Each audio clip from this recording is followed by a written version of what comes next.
BRI,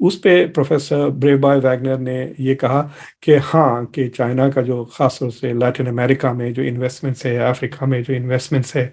اور Asia میں بھی، اس سے ڈیفینیٹلی ساؤتھ میں ترقی ہو رہی ہے اور سدرن ملکوں کو آپس میں کنیکٹ کیا جا رہا ہے۔ میں نے پھر ان کو یاد دلایا کہ سری لنکا میں جو ہمبن ٹوٹا کے ساتھ ہوا ہے، اس کے وجہ سے لوگ ڈیٹ ڈپلومیسی کی بات کر سکتے ہیں۔ آپ یہ سی پیک پاکستان کے ساتھ بھی ہوا ہے کہ جو ملک چائنا کے ساتھ بیلٹ اینڈ روڈ انیشیٹو میں پارٹیسپیٹ کرتے ہیں، ان کو ڈیٹ، ایک قسم سے ڈیٹ ٹریپ میں وہ پھنس جاتے ہیں۔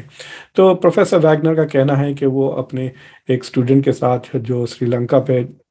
کو انکلوڈ کیا ہے اپنی ڈیزرٹیشن میں، اس سے کے ریسرچ سے یہ ظاہر ہو رہا ہے کہ سری لنکا نے جو ڈیلز کی تھی چائنا سے، وہ پوری آٹونومی کے ساتھ، یعنی ایسے زبردستی نہیں تھی۔ وہ جانتا تھا کہ وہ کس قسم کی ڈیلز پہ سائن کر رہا ہے، یعنی سری لنکا کے پاس فل ایجنسی تھی، یہ چائنا نے اس سے زبردستی نہیں کیا۔ تو بیسیکلی پورا قصور چائنا پہ ڈالنا غلط ہے، اور سری لنکا نے خود سوچ سمجھ کر وہ قدم بڑھائے تھے، جس کی وجہ سے وہ اب اس پریشانی میں ہیں۔ اور تیسرے سوال میں نے انڈیا کے بارے میں پوچھا، اور پوچھا کہ کیا انڈیا گلوبل ساؤتھ کا لیڈر بن سکتا ہے، کیا انڈیا گلوبل ساؤتھ کو لیڈ کر سکتا ہے؟ تو اس کے بارے میں انہوں نے صاف کہا کہ یس، انڈیا ایک بہت ہی اچھا لیڈر بننے کی کوشش کر رہا ہے۔ انڈیا نے ویکسین ڈپلومیسی کا انہوں نے ذکر کیا، اور انہوں نے یہ بھی کہا کہ انڈیا کو کی طرف لوگ پازیٹیولی دیکھ رہے ہیں، لیکن انہوں نے یہ بھی کہا کہ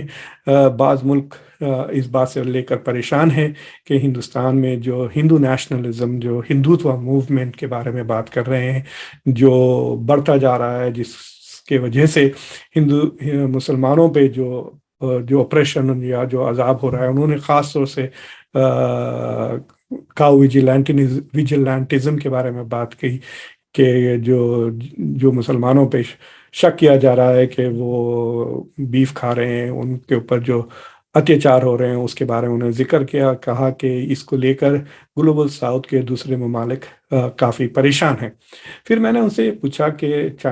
ایشیا کے تین ایسے ملک ہیں جو بہت امیر ہو گئے ہیں، جاپان، چائنا اور انڈیا، اور دنیا کے ٹاپ 5 اکانومیز میں یہ تین اب آتے ہیں۔ چائنا دوسرے نمبر پر، جاپان تیسرے نمبر پر، اور انڈیا 5ویں نمبر پر۔ تو یہ تین جو سکسیسفل ایشین ملک ہے، ان میں سے سب سے بہتر ماڈل کون سا ملک بنے گا باقی کے گلوبل ساؤتھ کے لیے؟ تو انہوں نے مجھے ایک تاریخی جواب دیا ہے، یہ کہتے ہوئے کہ بھائی 1980s میں جب جاپان گرو ہو رہا تھا تو سب سمجھ رہے تھے کہ جاپان کا ایک ماڈل بہت بہتر ہوگا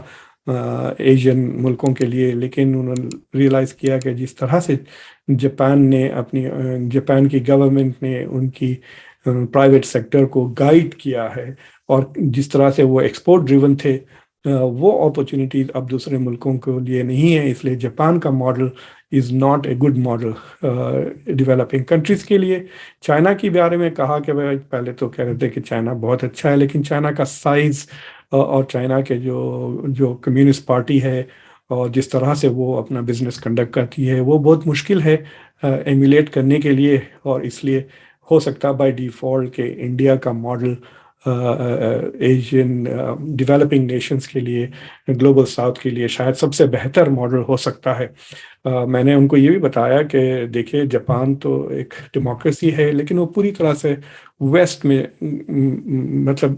اسٹریٹجیکلی ایک ویسٹ کا حصہ بن چکا ہے۔ چائنا اتھارٹیرین ہے اور ویسٹ کے خلاف ہے۔ انڈیا بالکل بیچ میں ہے، انڈیا ڈیموکریسی بھی ہے، لیکن it is not fully part of the west, and it is not against the west. So ہو سکتا ہے کہ India can be a better model, plus India انگریزی بولتا ہے، اور گلوبل ساؤتھ میں سب سے زیادہ بولی جانے والی زبان انگریزی ہے، اور it is also the language جو ساؤتھ اور نارتھ کو کے بیچ میں ڈائلاگ کے لیے اور انٹیگریشن کے لیے آسانیاں پیدا کر سکتی ہے۔ تو بیسکلی ہمارا انٹرویو ڈسکشن اس موڑ پر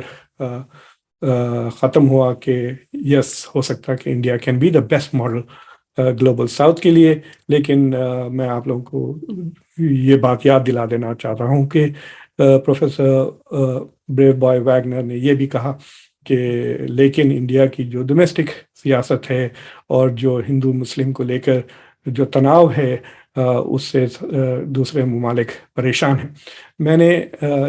2-3 ہفتے پہلے ایک کتاب یونیورسل ویلیوز اور فارن پالیسی کو پبلش کی ہے، جس کا لنک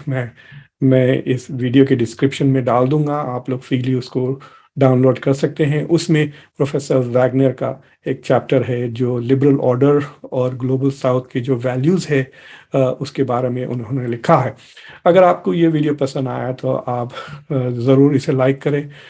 خانورسیشنز کو بھی سبسکرائب کریں، اور اپنے دوستوں کو، اپنے فرینڈز کو، اپنے اسٹوڈنٹس کو، اپنے نیبرز کو بھی دعوت دیں کہ خانورسیشنز میں آئیں اور حصہ لیں. اور اگلے ویڈیو آنے تک مجھے اجازت دیں.